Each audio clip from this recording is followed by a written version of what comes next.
ganito, tanong ng puso ko.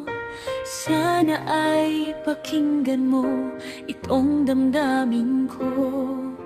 Kahit isang saglit na ika'y mawaglit, hindi makakayanan, pero di ako susuko.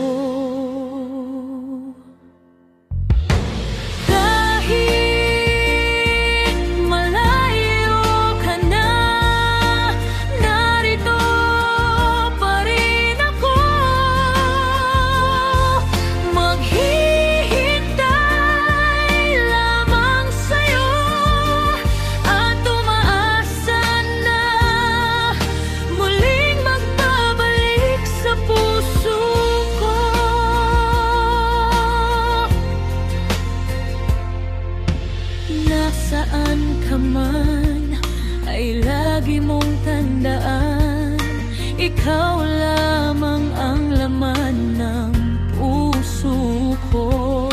Mahaba man ang panahon at maraming pagsubok, ang pagmamahal ko sa'yo ay hindi